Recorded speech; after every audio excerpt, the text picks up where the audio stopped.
আসসালামু আলাইকুম। আজ ৩ মে ২০২৪ শুরু করছি চেঞ্জ টিভি প্রতিদিনের গল্প অনুষ্ঠান। দর্শক, আপনাদের সঙ্গে রয়েছি আমি জহিরুল ইসলাম টুটুল। প্রিয় দর্শক, শুরুতেই জানাচ্ছি শিরোনাম। কারাগারে মামুনুল হকের নাটকীয় ১৩ ঘণ্টা। বাংলাদেশে হতে যাচ্ছে উন্মুক্ত কারাগার। ইসরায়েলের বিরুদ্ধে কঠোর সিদ্ধান্ত নিলেন এরদোয়ান। এবার বিস্তারিত। বৃহস্পতিবার দুপুর থেকে শুক্রবার সকাল পর্যন্ত নানা নাটকীয়তার পর অবশেষে জেল থেকে মুক্তি পেয়েছেন মাওলানা মামুনুল হক। শুক্রবার বেলা ১১টার দিকে তার মুক্তির বিষয়টি সামাজিক যোগাযোগ মাধ্যমে নিশ্চিত করেন তার ভাগিনা ও জামিয়া রহমানিয়া আজিজিয়ার শিক্ষক মাওলানা ইহসানুল হক। তিনি লিখেছেন, ইবনে শাইখুল হাদিস মুক্ত পৃথিবীতে, আলহামদুলিল্লাহ। হেফাজতে ইসলামের বিলুপ্ত কেন্দ্রীয় কমিটির যুগ্ম মহাসচিব এবং ঢাকা মহানগরীর সাধারণ সম্পাদক মাওলানা মামুনুল হক কাশিমপুর হাই সিকিউরিটি কেন্দ্রীয় কারাগারে দীর্ঘদিন যাবৎ বন্দী হিসেবে ছিলেন। অবশেষে শুক্রবার বেলা ১১টার কিছুক্ষণ আগে তার মুক্তি হল। হেফাজতে ইসলামের সাবেক কেন্দ্রীয় যুগ্ম মহাসচিব মাওলানা মামুনুল হকের জামিনের কাগজপত্র বৃহস্পতিবার দুপুরে কাশিমপুর কারাগারে পৌঁছেছে।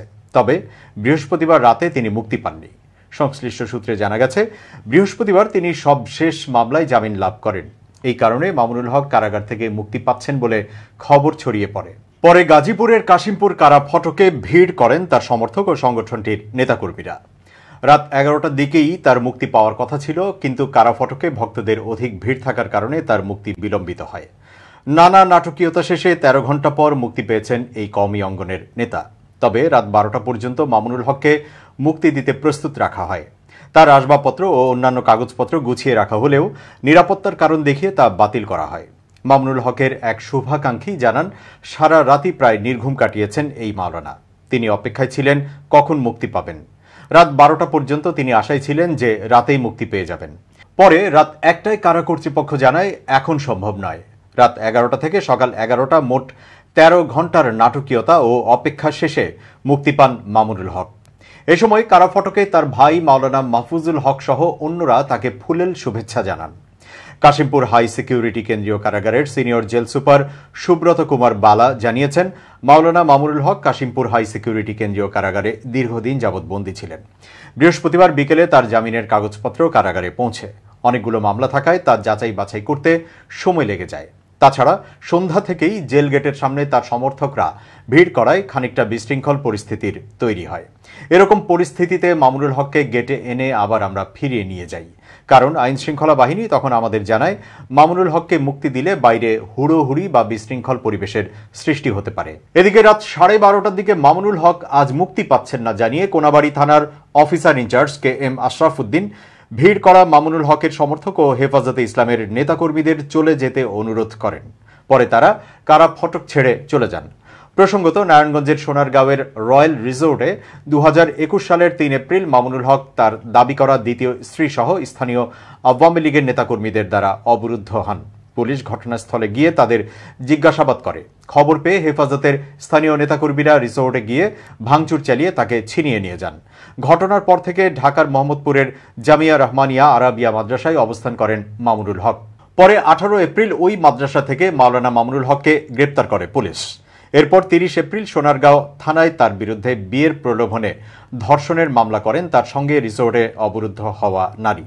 যদিও ওই নারীকে তার দ্বিতীয় স্ত্রী দাবি করে আসছেন মামুনুল হক। এরপর ওই মাসেই দেশের বিভিন্ন স্থানে তার বিরুদ্ধে রাষ্ট্রদ্রোহ সহ অর্ধশতাধিক মামলা হয়েছে। পরে সেসব মামলায় তাকে গ্রেপ্তার দেখায় পুলিশ। গ্রেপ্তারের পর থেকে এসব মামলায় তিনি কারাগারে ছিলেন। চলছে তীব্র তাপপ্রবাহ।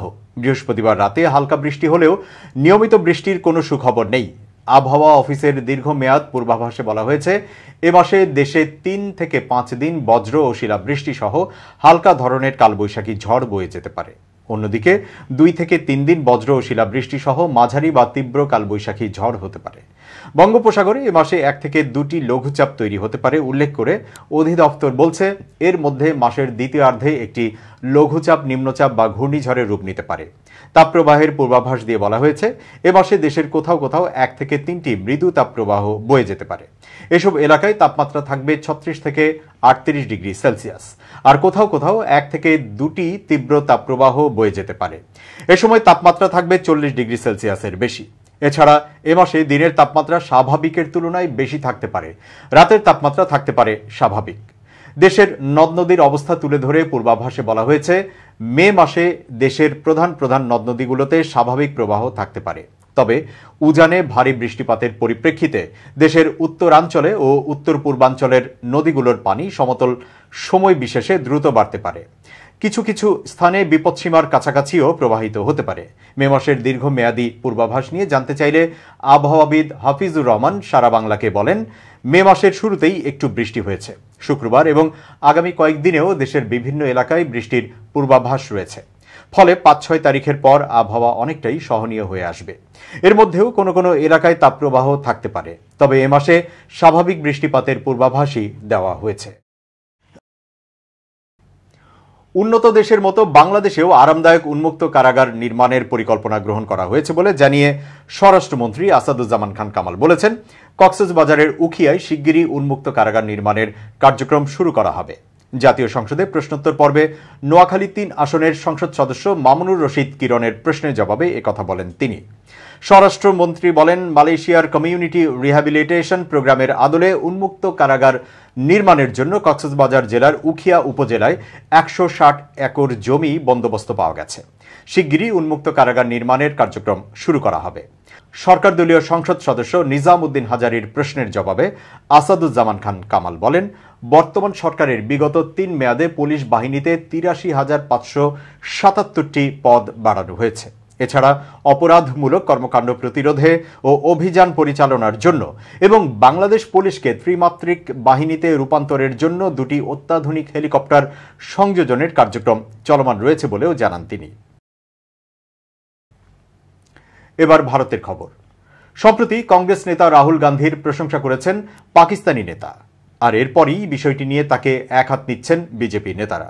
গুজরাটে প্রচারে গিয়ে প্রথম থেকেই কংগ্রেস নেতা রাহুল গান্ধীকে নিশানা করলেন প্রধানমন্ত্রী নরেন্দ্র মোদী। তিনি বলেন, পাকিস্তান চায় কংগ্রেসের শাহজাদা রাহুল গান্ধী ভারতের প্রধানমন্ত্রী হোক। মোদী আরও বলেন, এখানে কংগ্রেস মরতে বসেছে, আর ওদিকে পাকিস্তান কেঁদে ভাসাচ্ছে। আসলে পাকিস্তান চায় ভারতে ফের একবার দুর্বল কংগ্রেস সরকার ফিরে আসুক। পাকিস্তান চায় ভারত ২০১৪ সালের আগের অবস্থায় ফিরে যাক, যাতে মুম্বাইয়ে জঙ্গি হামলার মতো ঘটনা সহজেই ফের ঘটানো সম্ভব হয়। জনসভায় মোদী আরও বলেন, এটি আমার গ্যারান্টি ২০৪৭ সালের মধ্যে ভারতকে একটি উন্নত দেশ হিসেবে গড়ে তুলতে ২৪ ঘন্টা কাজ করব। দেশ ১০ বছর ধরে বিজেপির সেবাকালও প্রত্যক্ষ করেছে। কংগ্রেসের আমলে প্রায় ৬০% গ্রামীণ জনসংখ্যা শৌচাগারের সুবিধা পায়নি। মাত্র ১০ বছরেই বিজেপি এই কাজ করেছে। রাহুল গান্ধীর একটি ভিডিও নিজের সোশ্যাল মিডিয়া হ্যান্ডেলে শেয়ার করে কংগ্রেস নেতার ভূয়সী প্রশংসা করেছেন পাকিস্তানের প্রাক্তন মন্ত্রী ফওয়াদ চৌধুরী। একাধিক ভিডিওতে দেখা যাচ্ছে রাহুল গান্ধী মোদীকে তুলোধনা করছেন। সেই ভিডিও শেয়ার করে পাক মন্ত্রী রাহুল গান্ধীর গুণগান করেন। এবার খুব জরুরি 1 মিনিট জানাচ্ছেন ইউনেস্কো ক্লাব পুরস্কার বিজয়ী সাংবাদিক আমিরুল মোমিনিন মালিক। খুব জরুরি 1 মিনিটে প্রত্যেককে আমন্ত্রণ। আমরা অনেক সময় বলে থাকি যে আমি কেন এটা করলাম। আপনি যদি কোনো ভুল করে থাকেন, ভুল করে ফেলেন, তাহলে এই ভুল করার পর হাহুতাশ করে কোনো লাভ নেই, বরং ভুল থেকে শিক্ষা নিন। এই ভুল যেন আর না হয় সেই প্রচেষ্টা করে সামনের দিকে এগিয়ে যান। কারণ আপনি যদি বারবার ভুলের চিন্তাটা পুনরাবৃত্তি করেন, তাহলে নতুন কাজে উদ্যম পাবেন না, এগিয়ে যেতে পারবেন না। সেই জন্যে ভুল হয়ে গেলে ভুল থেকে শিক্ষা নিয়ে নতুন কাজে নতুন দীক্ষায় দীক্ষিত হয়ে ঝাঁপিয়ে পড়তে হবে। তাহলেই জীবন এগিয়ে যাবে। সবাই ভালো থাকুন। শুভেচ্ছা নিরন্তর। মার্কিন প্রেসিডেন্ট জো বাইডেনের জনপ্রিয়তায় ভয়াবহ ধস নেমেছে। নতুন এক জরিপে ২০২৪ সালের প্রেসিডেন্ট নির্বাচনকে সামনে রেখে সীমান্ত সংকট সামাল দিতে তার ব্যর্থতার বিষয়টি প্রকটভাবে ফুটে উঠেছে। যুক্তরাষ্ট্রের মনমথ ইউনিভার্সিটির নতুন জরিপে দেখা যায়, অভিবাসী সংকট সামাল দিতে বাইডেনের পদক্ষেপের প্রতি সমর্থন দিয়েছে মাত্র ২৬% আমেরিকান, আর ৭১% বাইডেনের বিপক্ষে মত প্রকাশ করেছে। আর দলীয় বিবেচনায় ডেমোক্র্যাটদের ৫৪% বলছে তারা বাইডেনের অভিবাসী সংকট সামাল দেওয়ার ব্যবস্থাকে সমর্থন করছে। তবে নিরপেক্ষদের মাত্র ২১% এবং রিপাবলিকানদের ২% বাইডেনকে সমর্থন করছে। জরিপে আরও দেখা যায়, প্রেসিডেন্ট হিসেবে বাইডেনের সামগ্রিক কর্মদক্ষতাকে সমর্থন করছে মাত্র ৩৮% লোক, আর বিরোধিতা করছে ৫৮%। ভাইস প্রেসিডেন্ট কমলা হ্যারিসও একই ধরনের অবস্থায় রয়েছে। তার পক্ষে ৩৫%, বিপক্ষে ৫৮%। অন্যদিকে কংগ্রেসের কর্মদক্ষতার প্রতি অনুমোদন রয়েছে মাত্র 14 ভাগের, নেই 79 ভাগের, মাত্র 17 ভাগ মনে করে দেশ সঠিক পথে এগুচ্ছে, 69 ভাগ মনে করে যুক্তরাষ্ট্র ভুল পথে রয়েছে। কাস্টমস অ্যান্ড বর্ডার প্রোটেকশন গত মাসে জানিয়েছে ডিসেম্বরে দক্ষিণাঞ্চলীয় সীমান্তে তারা 3,02,000 অভিবাসীর মুখোমুখি হয়েছে। এই প্রথমবারের মতো অভিবাসীর সংখ্যা 3 লাখ ছাড়িয়ে গেল। গাজায় ইসরায়েলের হামলার প্রতিবাদে যুক্তরাষ্ট্রের বিশ্ববিদ্যালয়গুলো বিক্ষোভে উত্তাল। গত কয়েক সপ্তাহ ধরে চলছে ছাত্র বিক্ষোভ। গ্রেপ্তার করা হয়েছে কয়েকশো ফিলিস্তিন সমর্থককে। দাঙ্গা পুলিশ শক্তি প্রয়োগ করে বিক্ষোভ দমনের চেষ্টা করছে। এমন পরিস্থিতিতে অবশেষে মুখ খুললেন মার্কিন প্রেসিডেন্ট জো বাইডেন। ক্যাম্পাসে ফিলিস্তিনপন্থী বিক্ষোভকারীদের আইনের শাসন বজায় রাখার আহ্বান জানিয়ে তিনি বলেন, আমরা একটি কর্তৃত্ববাদী জাতি নই যেখানে জনগণকে চুপ করিয়ে দিই বা ভিন্ন মত দমন করি। হোয়াইট হাউস থেকে দেওয়া এক টেলিভিশন বিবৃতিতে বাইডেন আরও বলেন, আমরা আইনহীন দেশও নই, আমরা একটি সুশীল সমাজ। শৃঙ্খলা অবশ্যই বজায় রাখতে হবে। যুক্তরাষ্ট্র জুড়ে গাজা যুদ্ধ বন্ধের দাবিতে চলমান ছাত্র বিক্ষোভ দমনের মধ্যে দাঙ্গা পুলিশ শক্তি প্রয়োগ করে ইউনিভার্সিটি অব ক্যালিফোর্নিয়া লস অ্যাঞ্জেলসের অবরোধ উচ্ছেদ করেছে। 4 শতাধিক বিক্ষোভকারীকে উচ্ছেদের জন্য আলটিমেটাম দিয়ে শত শত পুলিশ কর্মকর্তা মোতায়েন করা হয়। রাবার বুলেট ও ফ্ল্যাশ ব্যাং ব্যবহার করে বুধবার পুলিশ ব্যারিকেড সরিয়েছে।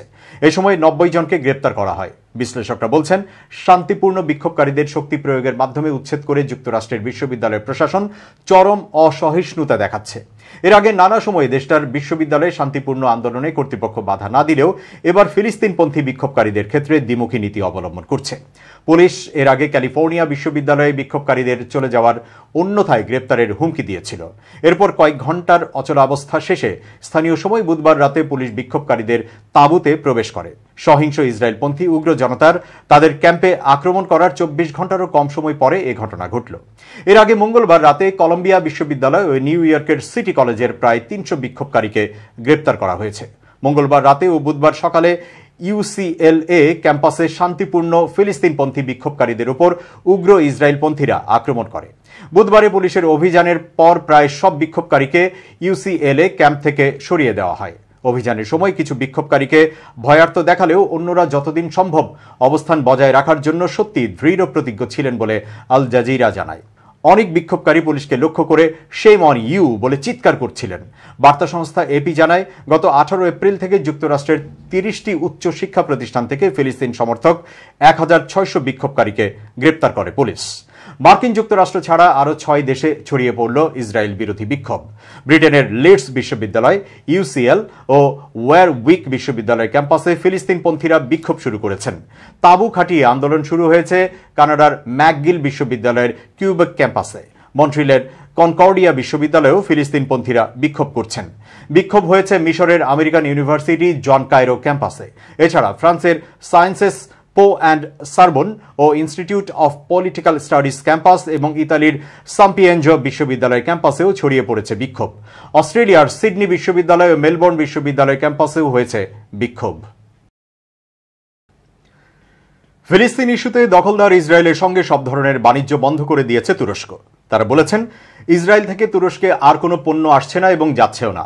মার্কিন প্রভাবশালী সংবাদ মাধ্যম ব্লুমবার্গকে এ তথ্য জানিয়েছেন তুরস্কের 2 কর্মকর্তা।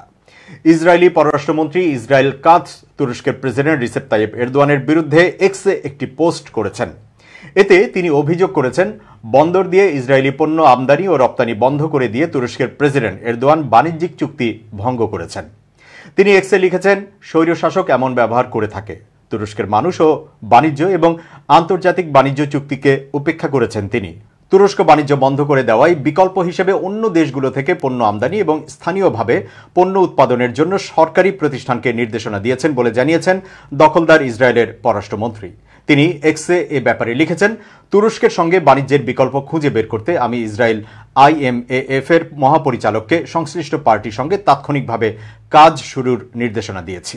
এছাড়া তাকে স্থানীয় উৎপাদন এবং অন্যান্য দেশ থেকে পণ্য আমদানির জন্য বলেছি। ইসরায়েল শক্তিশালী ও ভয়ঙ্কর অর্থনীতি হিসেবে আবির্ভূত হবে। তারা হারবে, আমরা জিতব। বুধবার লাতিন আমেরিকার দেশ কলম্বিয়ার প্রেসিডেন্ট ইসরায়েলের সঙ্গে কূটনৈতিক সম্পর্ক ছিন্নের ঘোষণা দেন। এর একদিন পরই ইসরায়েলের সঙ্গে বাণিজ্য বন্ধ করে দিল তুরস্ক। দর্শক, শেষ করছি প্রতিদিনের গল্পের আজকের গল্প। changeTV.press বাংলাদেশের ইউটিউব জার্নালিজমের অগ্রদূত। ভিজিট করুন এর ওয়েবসাইট www.changetv.press, ইউটিউব youtube.com/changetvpress এবং সাবস্ক্রাইব করুন চ্যানেলটি। নিয়মিত লাইক, কমেন্ট ও শেয়ার করে আপডেট রাখুন নিজেকে। ভালো থাকুন, নিরাপদে থাকুন। শুভেচ্ছা নিরন্তর।